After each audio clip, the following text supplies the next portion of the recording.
कि जब हम 1, 2, 3 भाई वहां खड़े हो जाएंगे पार्लियामेंट में जाके, किसी की मां ने दूध नहीं पिलाया कि संविधान के खिलाफ एक कलम चला ले। मेरी बात को आप याद, मुकदमा क्रांतिकारियों का गहना होते हैं, घबराने की जरूरत नहीं। चंद्रशेखर आजाद आपके साथ खड़ा है, याद रखना मेरी बात को। ईडब्ल्यूएस भारतीय संविधान की हत्या थी, हमारी हिस्सेदारी पर डाका था, और आपने बड़े बड़े हाथ उठा के समर्थन किया। और अगर संविधान को कोई बचाएगा तो ये बाबा साहब अम्बेडकर और मान्यवर काशीराम साहब की फौज बचाएगी, मुझे इनके ऊपर भरोसा है। कहीं आप भाजपा को हराने के लिए गोरखपुर वालों के बारे में सोचो और गोरखपुर वाले आपस में अपने बारे में सोचे। मेरे अपने दिल पे हाथ रख के बताओ, कोई पिछले 12 साल में एक संघर्ष ऐसा है जिसमें मैंने आपका साथ छोड़ा? थोड़ा अखलाक का मामला हो, पहलू का मामला हो, नजीब का मामला हो, नजीर का मामला हो, नासिर जुनैद का मामला हो, मौलाना साद साहब के साथ का मामला हो, जहां आपके अस्मिता पे बात आई, जहां बहन बेटियों के सम्मान पे बात आई, मैंने जान की बाजी लगा दी, लेकिन कभी आपको अकेला नहीं छोड़ा। इन गुंडों को और गुंडों को संरक्षण देने वाले जो लोग हैं, उनका मुकाबला पार्लियामेंट में और पार्लियामेंट के बाहर चंद्रशेखर आजाद से होगा, याद रखना। वो अलग बात है कि मैं राजनीतिक व्यवस्था में काम कर रहा हूं, लेकिन मैंने तेवर नहीं बदले। आप जानते हो, सामंतियों के लिए कल भी चंद्रशेखर आजाद खड़ा था और आज भी चंद्रशेखर आजाद खड़ा है। आप जानती सभा है और आप हजारों हजारों की संख्या में यहां पहुंचे हैं, और इस भगवान बुद्ध की पावन धरती पर जहां इस चुनाव के अवसर के माध्यम से मुझे आने का मौका मिला है, और पिछले 4-5 दिन मैंने भी यहां के क्षेत्र में जाके चौधरी अमर सिंह जी के लिए जन समर्थन जुटाने का प्रयास किया है। हालात के मद्देनजर जिन्होंने देखा और महसूस किया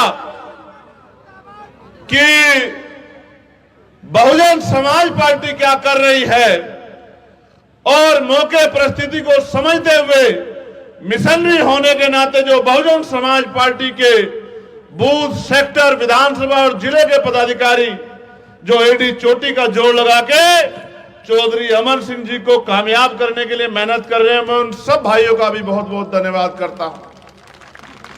और जिन पर मुकदमा करके जिन्होंने डराने का प्रयास किया गया, मैं उन वीरों को भी कहना चाहता हूं, मुकदमा क्रांतिकारियों का गहना होते हैं, घबराने की जरूरत नहीं। चंद्रशेखर आजाद आपके साथ खड़ा है, याद रखना मेरी बात को। आप जानते हैं कि यह देश किस दौर में है, और समाज आपकी तरफ देख रहा है। जो इंडिया अलायंस के लोग आज संविधान बचाने की बात कर रहे हैं, लोकतंत्र में खतरे, आरक्षण पे खतरे की बात कर रहे हैं, उनका यह कहना सही है कि खतरा है, क्योंकि आरएसएस और भाजपा ने कभी संविधान को स्वीकार ही नहीं किया, इस देश के तिरंगे को भी स्वीकार ही नहीं किया। उन्होंने हमेशा पहले दिन से संविधान का विरोध किया, और जिन बाबा साहब अम्बेडकर को आप भगवान के रूप में मानते हैं, उनके विचारों को अंतिम सत्य मानते हैं, जिनकी मूर्ति का बाल आप नहीं बर्दाश्त कर सकते, इन आरएसएस भाजपा के लोगों ने उनकी सब यात्रा निकाल के जिंदा रहते उनको अपमानित करने का काम किया। मेरे साथियों, जख्म बहुत गहरे हैं, जख्म आज के नहीं है, मगर मरहम तो आपको लगाना है। ये लोकतंत्र है। बाबा साहब अम्बेडकर ने यह कहा था कि रानी का बेटा राजा नहीं बनेगा, राजा वो बनेगा जो बैलेट बॉक्स से तैयार होगा। लेकिन आप महसूस करो कि सिद्धार्थनगर में तो आजादी से लेकर अब तक राजा रानी के पेट से पैदा हो रहा है, बैलेट बॉक्स से तैयार नहीं हो रहा। अगर बैलेट बॉक्स से तैयार होता तो आपका राजा बनता, आपके बीच के व्यक्ति को अवसर मिलता, आपका व्यक्ति पार्लियामेंट जाता। और जब राजा कहीं और से तैयार हो रहा है तो इससे स्पष्ट होता है कि राजा बाबा साहब अंबेडकर के सिद्धांतों पे पैदा नहीं हो रहा।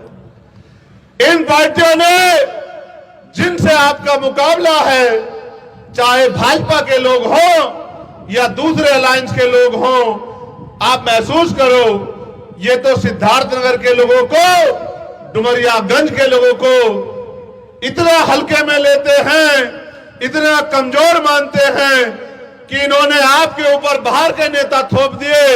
इनका मानना है कि आपके अंदर क्षमता नहीं है, आपके अंदर योग्यता नहीं है, आप बेबस लाचार हो, आप अपना भला नहीं कर सकते, इसलिए इन्होंने बाहर के नेता आपके ऊपर थोप दिए। और बाहर के नेताओं का आप इतिहास देखो कि 15 साल में 15 बार पार्लियामेंट में आपने नहीं सुना होगा कि उन्होंने आपके हकों के लिए एक भी आवाज उठाई। मेरे मित्र हेमंत जी जब बोल रहे थे तो कह रहे थे कि यहाँ की सबसे बड़ी समस्या आग और पानी है। ये सच है कि आग और पानी समस्या है, लेकिन आप ये बताओ कि लोकतंत्र में जिनके पास ताकत होती है उनके पास तो सारी समस्याओं का हल होता है, फिर आपकी समस्याओं का हल क्यों नहीं हुआ? क्योंकि उसका एकमात्र कारण यह है कि जिनका दल होता है उनमें बल होता है, और जिनके पास बल होता है उन्हीं की समस्याओं का हल होता है। जिनका नेता कामयाब होता है उनके समाज का हाथ नहीं फैलता। हम दलित, पिछड़े, आदिवासी और मुस्लिम, जैन, सिख, ईसाई, तमाम जो है बुद्धिस्ट, जो धार्मिक अल्पसंख्यक है, ये तमाम वर्गों के लोग इन बहरूपियों पे भरोसा करते हैं और हर साल ठगे जाते हैं। हर 5 साल में चुनाव होता है। मेरी माएं बहनें बड़ी संख्या में बैठी हैं, अपने दिल पे हाथ रख के बताओ, क्या चुनाव के बाद 5 साल तक ये लोग कभी हमारे बीच में आते हैं? हमारे उजड़े हुए घर देखते हैं, हमारा भूखा पेट देखते हैं, हमारे साथ जो जुल्म जाती 5 साल होती है उसकी खबर लेते हैं, हमारा दुख सुख देखते हैं। इनको एक ही मतलब है कि ये वोट ले और वोट लेके गायब हो जाए। वोट शक्ति का नाम है, वोट लोकतंत्र में आपका हथियार है। इस वोट से चाहे तो आप जुल्म करने वाले को ताकतवर बना दो या फिर जुल्म का मुकाबला करने वाले अपने बीच के चौधरी अमर सिंह को ताकतवर बना दो। ये आपके हाथ में है। मैं तो आपके ऊपर तरस आ रहा है मुझे, मेरे दलित पिछड़े समाज के लोगों, अगर एक बार जानवर को भी कहीं से नकार दिया जाए, उसका रास्ता रोक दिया जाए, उसको भगा दिया जाए, तो वो भी दोबारा उधर मुंह नहीं करता। आजादी के इतने साल बाद तक भी इन्होंने आपकी अस्मिता के साथ खिलवाड़ किया, आपका अपमान किया और बाहरी लोगों को आपके ऊपर थोपते रहे। एक पिछड़े के बेटे को आज तक मौका नहीं दिया और आप इनके चक्कर में आते रहे, इनको वोट देते रहे, इनको कामयाब बनाते रहे। तो मैं उनकी गलती कम मानता हूं और अपने लोगों की गलती ज्यादा मानता हूं। अगर आपने समझदारी दिखाई होती तो जैसा चौधरी अमर सिंह ने कहा कि 15 साल वाला 15 घंटे यहां नहीं टिक पाता, अगर आपने जिम्मेदारी अदा कर दी होती। लेकिन इस बार आपने जिम्मेदारी अदा करने की ठानी है, तो मैं आपको कहना चाहता हूं कि 15 घंटे काउंटिंग नहीं चलेगी। चौधरी अमर सिंह 15 घंटे की काउंटिंग से पहले लाखों वोट से डुमरियागंज लोकसभा जीत कर आएंगे, इस बात का मुझे भरोसा। जब मैं यहां आया और गांव-गांव गया, एक शिकायत तो मुझसे की गई कि भाई अभी तक प्रत्याशी हमारे बीच नहीं पहुंचा। लेकिन मैं आपसे बताना चाहता हूं कि लोकसभा का चुनाव बहुत बड़ा चुनाव, जितना दौड़ सकता है प्रत्याशी, मैं देख रहा हूं कि वो आपकी पीड़ा को अपनी पीड़ा समझते हैं और रात को 3-3, 4-4 बजे तक लोगों के बीच में जाके 5-5 बजे तक, मैं तो खुद रात को 3:30 बजे आया, मैंने महसूस किया कि वो अपनी तरफ से पूरा प्रयास कर रहे हैं। लेकिन कुछ जिम्मेदारी आपकी भी बैठती है। क्या ये लड़ाई अकेली चौधरी अमर सिंह की है? जरा दोनों हाथ उठा के बताओ, लड़ाई अकेली चौधरी अमर सिंह की है? अगर अमर सिंह जी यहां से जीत कर जाएंगे तो क्या पार्लियामेंट में आपकी आवाज मजबूत नहीं होगी? आप महसूस करो, लोकतंत्र को समझो, अपनी वोट की वैल्यू को समझो। बाबा साहब ने जब संविधान सौंपा तो एक शंका जाहिर की, कहा राजनीति में 1 वोट 1 वैल्यू, राजनीति में तो हम लोग बराबर हो जाएंगे। लेकिन जब तक देश में गौर करना मेरे नौजवान साथियों, जब तक इस देश में सामाजिक गैर बराबरी रहेगी, जाति के आधार पर आर्थिक गैर बराबरी रहेगी, कि एक आदमी इतना अमीर है कि उसके पास कितनी संपत्ति उसको यह भी नहीं पता, और एक आदमी इतना गरीब है जिस पे खाने के लिए अन्न की व्यवस्था नहीं है। जब तक ये गैर बराबरी रहेगी, एक आदमी ऐसा है जिस पे 4000 बीघे जमीन है और एक आदमी ऐसा है जिस पे रहने के लिए या मरने के लिए 2 गज जमीन भी नहीं है, जब तक ये गैर बराबरी रहेगी तब तक राजनीतिक लोकतंत्र, सामाजिक लोकतंत्र नहीं बन पाएगा। इसका मतलब यह है कि भारतीय लोकतंत्र लोकतंत्र नहीं है, धनतंत्र है। पैसे वाले लोग राजनीति में कामयाब होते हैं। प्रधान से लेकर प्रधानमंत्री का जब चुनाव होता है, एक से एक बड़ा पैसे वाला हमारी वोटों का सौदा करने के लिए अनेक पार्टियों से टिकट लेके आता है। जब राजतंत्र था, आपको कुर्सी में बैठने नहीं दिया जाता था। राजा महाराजाओं के बच्चे बैठते थे, धन्ना सेठों के लोग राज करते थे। आज तो लोकतंत्र है, आज आपको कुर्सी में बैठने से कौन रोक रहा है? अगर आप अपनी जिम्मेदारी को समझो, वो खतरा अभी टला नहीं है। आप महसूस करो, कोई मिल वाला, कोई फैक्ट्री वाला, कोई उद्योग धंधे वाला, कोई मीडिया वाला, कोई लखनऊ से आके, कोई गोरखपुर से आके, कोई बस्ती से आके आपकी वोटों पे राज करने का काम करता है। और जब आपको मुसीबत में जरूरत होती है तो आपको ठेंगा दिखा के भाग जाता है। इन लड़ाई से आपके जीवन में क्या बदलाव हो रहा है, आप बताओ। आज आप इतनी बड़ी संख्या में जुटे हो तो मेरा मन गदगद है कि आपके मन में भी वही चल रहा है जो मेरे मन में चल रहा है। आपके अंदर भी पीड़ा है, मेरे अंदर भी पीड़ा है। इस मंच पे बैठे हर आदमी के मन में पीड़ा है।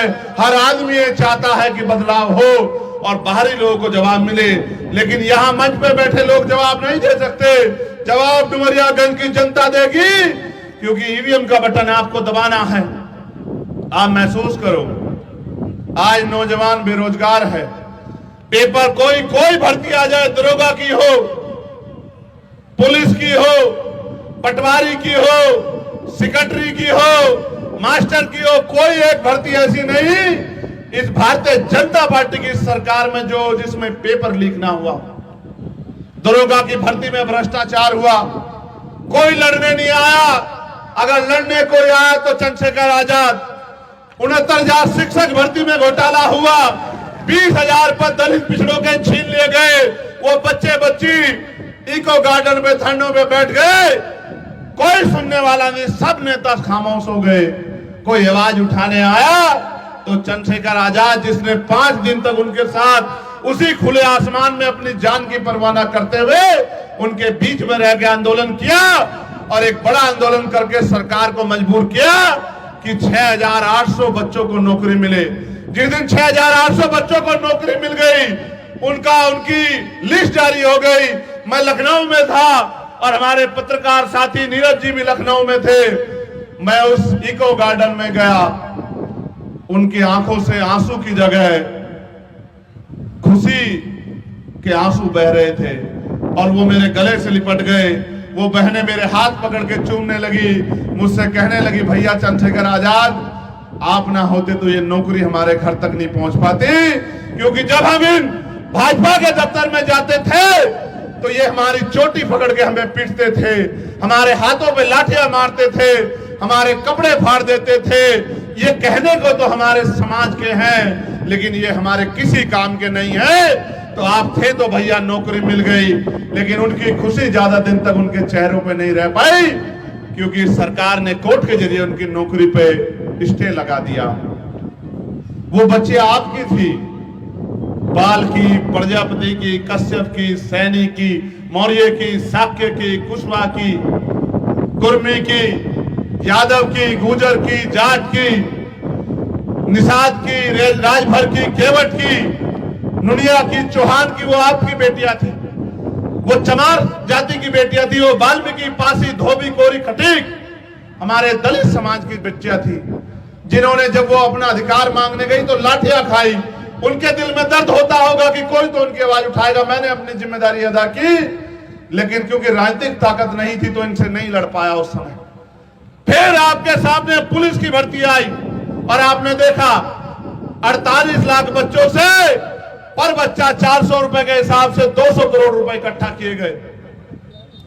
और जब पेपर दे के बच्चा आया, मां ने दिल पे सुकून से हाथ रखा कि इस बार मेरा बेटा नौकरी लगेगा, मेरे आंसू पूछेगा। पिता ने